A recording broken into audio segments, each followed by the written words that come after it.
Welcome to Global Watch. Please subscribe and hit the bell icon for more breaking updates. The West Philippine Sea, once a source of abundance and hope for generations of Filipinos, is now at the heart of a struggle that affects not just our fishermen, but every citizen.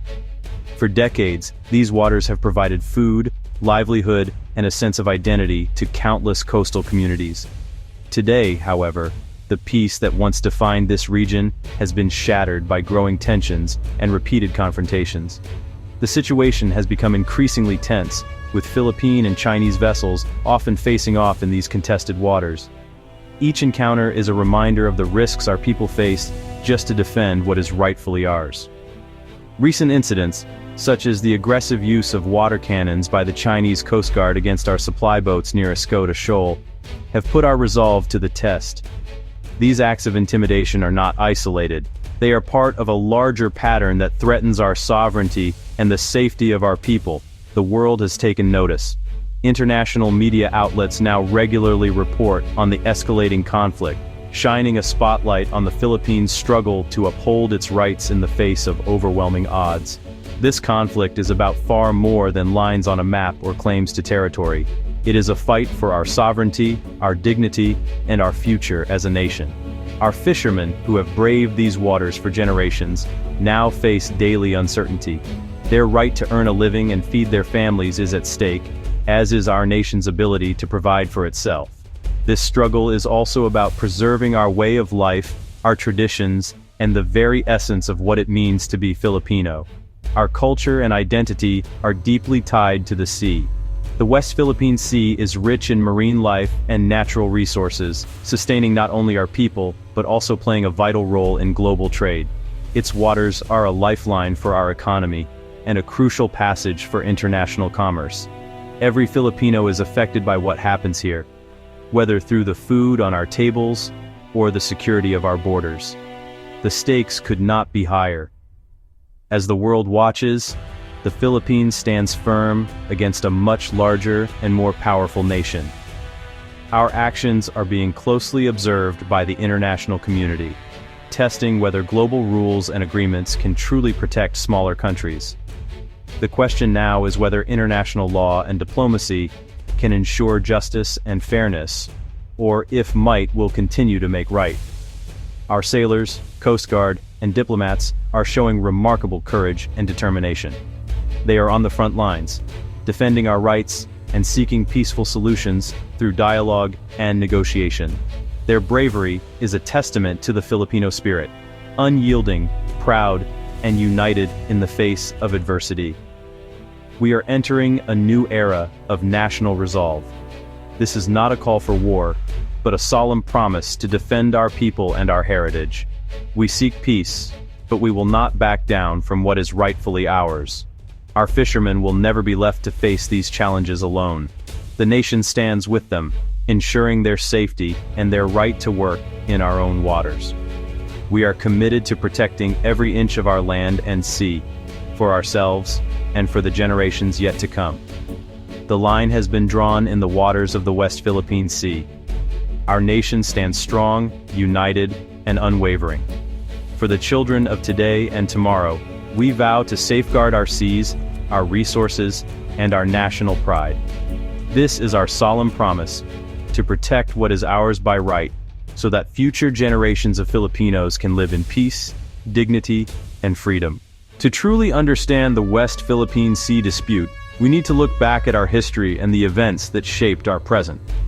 The roots of today's conflict stretch back decades, even centuries, as nations have long vied for control over these strategic and resource-rich waters.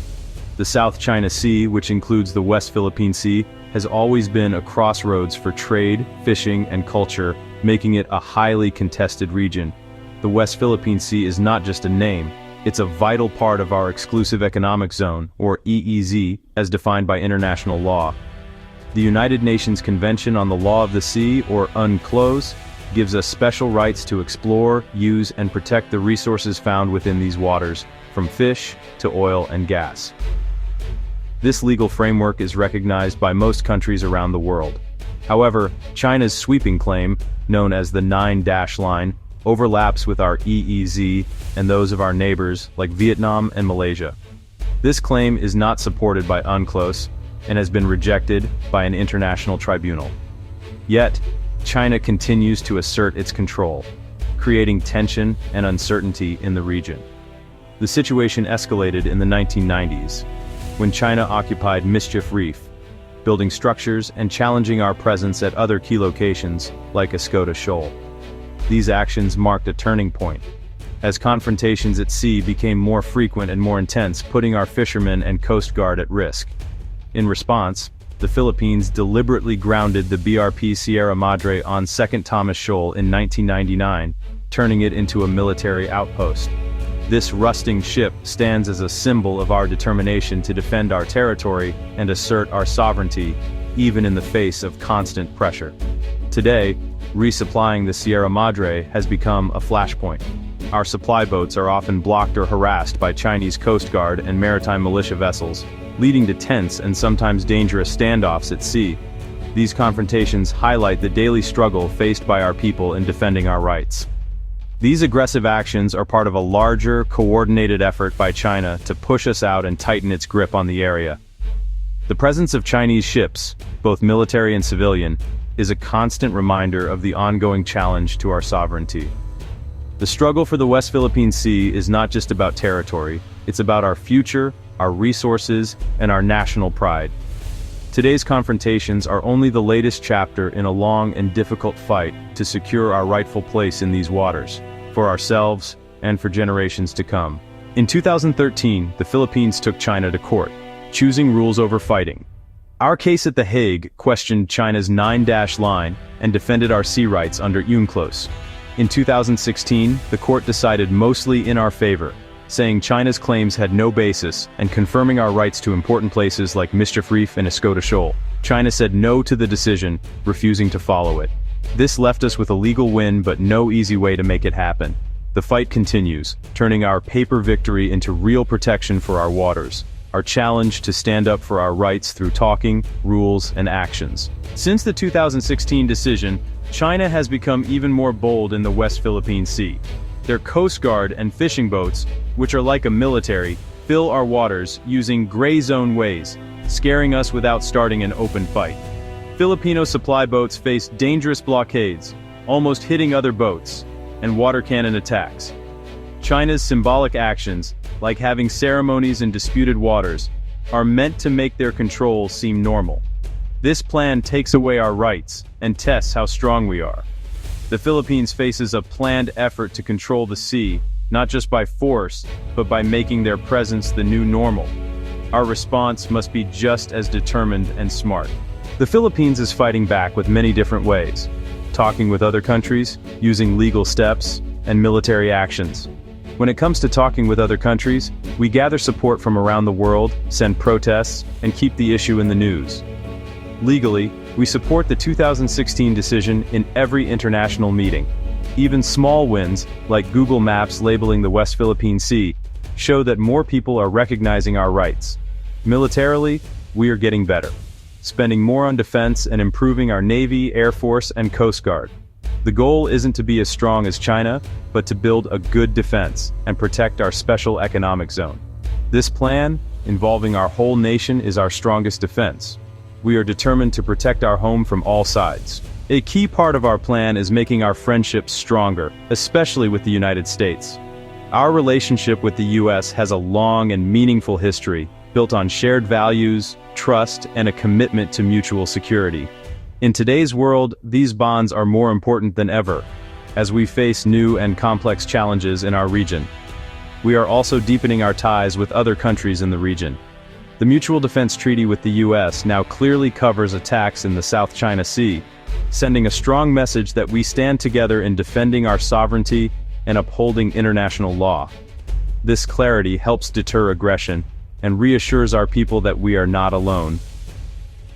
Joint military exercises, like the biggest one ever in 2025, make us more ready to respond to any threat. These exercises are not just about training. They build trust, improve coordination, and allow our forces to learn from each other's strengths and experiences. They also show the world that we are serious about stopping problems before they start. The UK, Australia, and Japan are also stepping up, joining us in these efforts and showing their support for peace and stability in our region. These countries are joining drills and sharing information, making our collective defense stronger. By working together, we can respond faster and more effectively to any situation, whether it's a natural disaster or a security threat. These friendships create a network of safety, helping us watch over and protect our large sea area. With advanced surveillance and regular patrols, we can better monitor our waters and ensure that our maritime rights are respected. Our alliances are not about starting a fight or provoking conflict.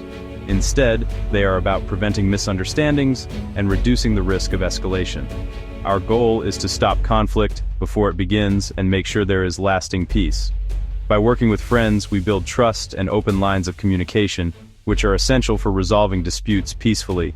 We make things more fair and strengthen the rules that keep order.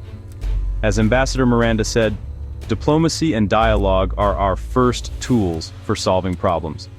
Solving problems peacefully and keeping the region stable are our goals. We believe that by working together, we can create a safer, more predictable environment for everyone in Southeast Asia. Together, we protect not just our land, but the future of a free and open Indo-Pacific, where all nations can prosper and people can live without fear. The West Philippine Sea problem isn't just about politics between countries. It affects every Filipino. Fishermen lose their way of making money as they are bothered and stopped from fishing in their usual spots. The sea's untouched oil and gas could help our country grow, but the problem keeps us relying on things from other countries. Higher energy costs and lost chances hurt every family. The conflict has become a reason for national pride, bringing Filipinos together and asking for strong leaders. Millions of Filipino sailors rely on safe, open sea routes for their jobs and families. Any problem threatens global trade and the jobs of our workers overseas. Protecting these waters means protecting our economy, our unity, and our future. This is a fight for every Filipino, both at home and in other countries. Experts agree. Our best way forward is a mix of talking with other countries' legal actions and strong friendships. We can't match China's military, but we can make it harder for them to be aggressive and get support from around the world. The gray zone will stay the main battleground, so we must put money into our Coast Guard and watching systems. Our goal, stand our ground professionally, without starting a war. Friendships are very important, but we must use them wisely, always putting the Philippines' interests first. There's no quick fix. This is a long race, not a short sprint. Being consistent is key. Regular patrols supply missions, and always standing up for our rights. Day by day, we make our claim stronger and protect our country's ownership. The Philippines' stand in the West Philippine Sea is a story of bravery and coming together. Protecting our country's ownership is a duty we owe to those who came before us and those who will come after. This fight goes beyond politics. It belongs to every Filipino, everywhere. Supporting our Navy, Coast Guard, and armed forces is very important. Our goal is peace, based on international rules and fairness.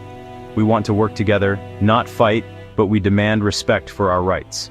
True peace comes from fairness and justice. Let the West Philippine Sea be a symbol of national pride and unity. Inspired by our sailors' bravery, let's support talking with other countries and following the rules. For our flag, our people, and our future, this is ours.